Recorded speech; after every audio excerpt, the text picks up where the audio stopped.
Behold my stuff. Hello there, and welcome to Rainstorm Creations. I'm so excited for today's video because I've been procrastinating on working on this for a while, because I be like that. Okay, I'm just gonna get this out of the way. This video, it's not gonna be an aesthetic room decorating video. Well, it is, but with a catch. That is to say, it's gonna be me yapping at you about my favorite artists, media, and art pieces that I've curated for myself for the last couple of years, and why I hung them up on my walls, and the way I did. So, if you want that kind of thing, fantastic, and if you don't, hit the mute button and play some lo-fi and watch it that way. Either way, let's get to it. The first thing I'm gonna do is lay out all my art. When I moved, I kept it all in this flat pack waterproof portfolio carrier and haven't looked at it in a while, and with me, it's out of sight, out of mind, so I don't even remember what's in here. I love art so much, and my blank walls have been staring at me, waiting for me to get my button gear to hang all this up for a while. I take so much inspiration from the space around me, and having a room as fun and as colorful as I want my art to be is very important. Also, I like looking at cool art of my favorite characters, at all times. So there's also that. To figure out how I wanted all the pieces sorted on my first wall, I took a look at the size hierarchy of the pieces I curated. To figure out where things go, by placing the largest first, then the medium, then slotting in the small until I'm happy with the balance. Of course, I'm prone to making adjustments towards the end of the hanging up process as well, but that's just iteration, baby.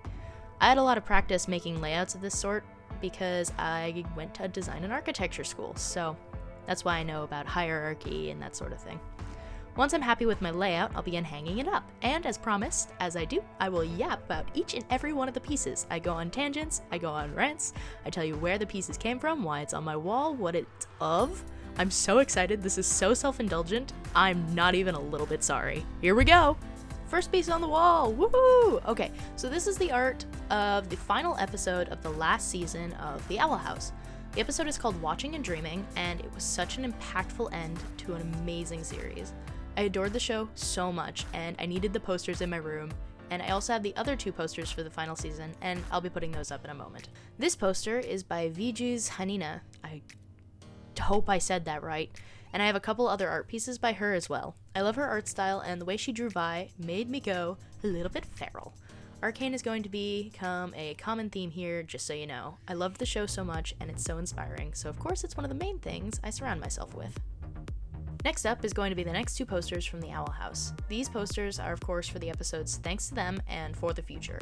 I love the way they named these episodes. It feels, I don't know, almost nostalgic? I don't know how to explain it. I of course was so sad when the final season of the show was shortened to the 3 specials, but honestly, I'm just happy we got to see the end of the show at all. And in case you like the Owl House, you might want to hit that subscribe button. I've got a project in the works from this very show. You might see it this year. Maybe. Here is the matching pair to my Vi poster, my Caitlyn poster. This is also by VJ Yuzi Hania, and I love this pair of posters so much. I am a big fan of how the two look like they're back to back, with Caitlyn facing slightly towards the camera and Vi facing somewhat away. And together it kind of makes it look like they're standing together in a fight or something, and someone's approaching and attacking, and they're looking at the anyway. That sounds kind of crazy, but that's my interpretation of it. The next piece is the same artist again, and is the last piece from her that I've got on my wall, and it's Jinx. I love this one. The backlighting of the red moon makes it so dramatic and moody, and I love the way that it looks like it's actually glowing. I love glowing art pieces so much. You'll see kind of a theme of that in like the things I've got on my wall, so keep an eye out for that. These are 2 really special pieces from Arcane because I'm the artist. Yay! Okay, so these 2 are inspired by the CDs that play in the jukebox at the beginning of every Arcane episode. These are really cool because I got to work with a local printer where I used to live to get copies of this print made so I could give them to my friends who also like Arcane last Christmas. It was a really good Christmas gift. They all loved them, and I love them so much, and I'm super proud of them, so of course I had to get them up on my wall. This is an official Howl's Moving Castle poster. I got this at a local poster shop back where I went to school, along with a few others, but also after some consideration, I decided I only wanted to hang up this one. I love Howl's Moving Castle so much, and Studio Ghibli in general, and I love the art that people make related to it even more. I think about the Studson Studio Trash House moving castle figures he's made so much, it's not even funny. So, of course, I needed a reminder of the creativity that comes from the amazing Studio Ghibli and its fans. So, I'm really excited about this one. I picked this one up not 2 weeks ago at Brandon Sanderson's convention, Dragon's Steel Nexus. Ugh, I had such a blast. While I was there, I got to see quite a few artist booths, and this piece, along with 2 others, is from the very epic Lemon Art. Her art prints caught my eye because of the amazing texture they had. All of the prints have kind of a hatched texture that's like raised, and then a pearlescent finish. And that, along with the semi-realistic and dark aesthetic, caught my eye so fast. And this first piece I got is of the creature from the 2025 Guillermo del Toro Frankenstein movie, which I loved watching so much. So I had to get an art print of it. Okay, so this next one is from Marissa Leanne Art. I picked it up at a local art event I went to. I had a lot of fun looking through all of the things that were there, and this piece, along with a second print that I'll show you later, really caught my eye. I love skeletons and the color purple, so obviously this had my name on it. This mini print was part of a pack of 3 I got from another artist at Dragonsteel, Emily Hamilton or Embossment. I love a good surprise, and these 3 prints were in a mystery print set, and I was like, well, sign me up. I love all 3 pieces I got, no regrets. I got to go out and visit my grandma in Illinois a few months ago, and while I was there, I visited the Art Institute of Chicago. They had a limited exhibit of the work of Gustave Caillebotte, and I had to get some postcard prints of some of his work, so I got this one and a second one you'll see later. I found this at a local bookstore where I used to live, which, by the way, that store's vibes were immaculate. I studied there so often. It smelled like old books, coffee, and worn wood, and it was absolutely amazing. I miss that place. In any case, this is a block printed piece by Raquel Menchaca or Fairy Venom Art. My crazy headcanon for this one is that it's actually Jason Victor from Arcane. If you know, you know. This is the first of 3 pieces from Random Creative Illustrations. This is of Psyche K from my comfort show, The Disastrous Life of Psyche K. The show is chaotic and centers around Kusuo's Psyche, who just wants to live a normal average life when he's anything but that. This next one is the same artist, and I believe this one's of an OC, but it caught my eye with its angel motif and noisy background. I thought it was so cool. This artist's work is honestly really sick, and it's maximalist and colorful, and I love it. And they have a very large variety. I highly recommend. Here's the second of the pieces from Lemon Art. This one is, of course, of Coraline. What kind of doll artist would I be if I didn't have at least some Coraline art or merch laying around, right? And again, this print is literally stunning. I had to grab it. Speaking of seconds, this is the second mystery mini print from Emily Hamilton. This cat evokes so much emotion. I can't. Its stupid little face makes me so happy. Again, seconds. This is also by Marissa Leanne Art, the second and final one, from a local art event. And lastly for this wall are the third and final pieces from Random Creative Illustrations, Lemon Art, and Emily Hamilton.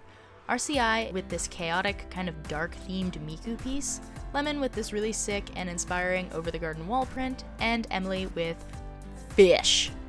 I've kind of been really obsessed with fish art lately. I don't know. Blame it on my bestie Ken, who's been doing a cool state-shaped fish art recently. Go check him out, by the way, he makes sick art. And that's this wall done. Of course, I later went in and added 2 small pieces from Visceres and moved my frog Stuffy's leg so the shadow wasn't across Psyche's face. But other than that, yippee! 1 wall done. On to the next. I organized the pieces for this wall much the same as I did for the first one, starting with the biggest pieces and establishing hierarchy that way. This one didn't take too long at all, even with how differently sized some of the art was. And let's get this party finished by hanging all these up. The first 3 prints on this wall are by the amazing Yumi Tang. I got these from their online shop when it first opened, and I'm so glad I did. The quality of these prints is amazing. The prints are of Frieren from Frieren Beyond Journey's End, Mao Mao from the Apothecary Diaries, and Farina from Genshin Impact. And get used to seeing Genshin Impact on this wall because it's kind of a theme here, it being in front of my computer, and it's also the wall where I put up my axe.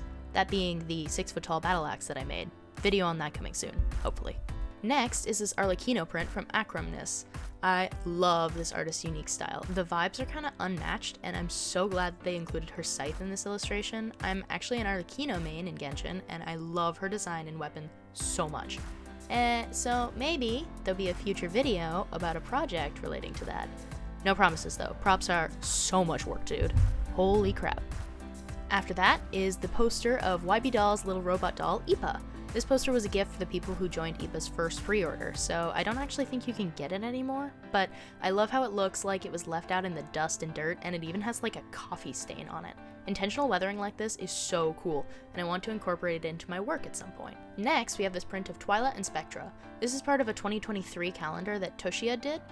I love her calendars, and I have her 2025 one up right now. I missed the pre-order for 2026 and I'm still kicking myself for it. Of course, next we have yet another Arcane print.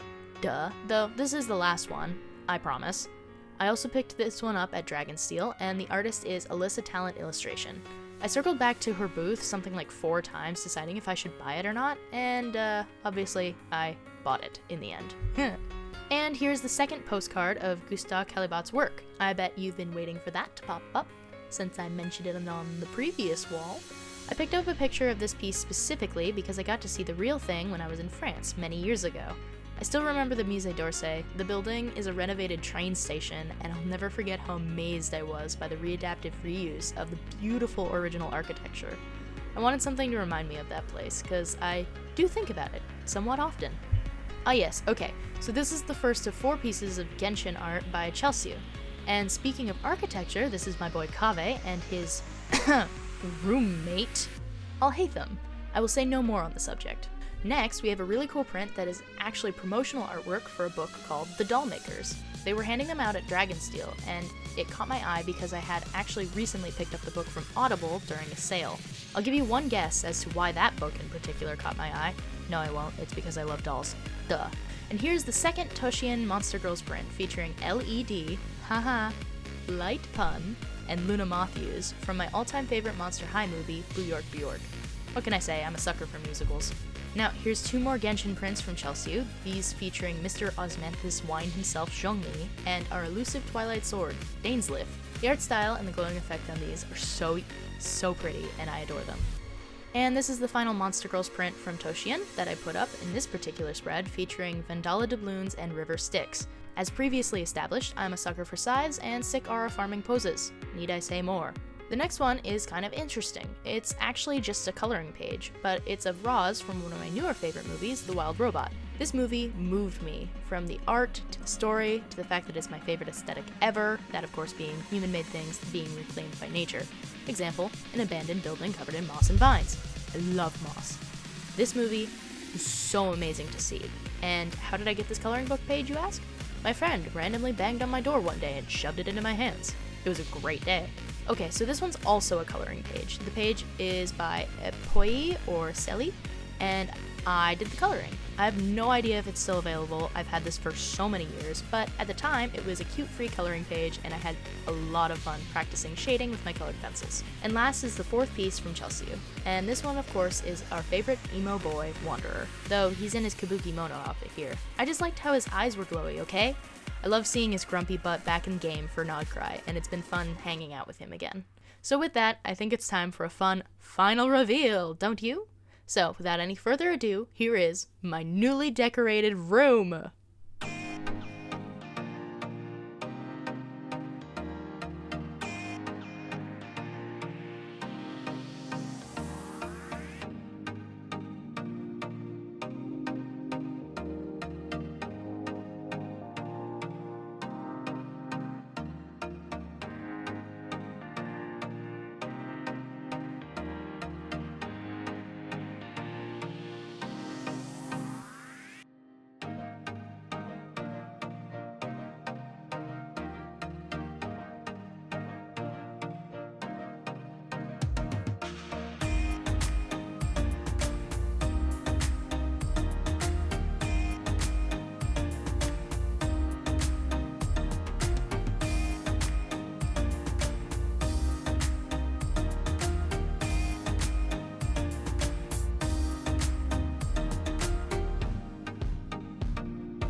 Alrighty, I think I'm all yapped out. But wait! There's more! Kidding, I just needed B-roll for the outro. Don't worry.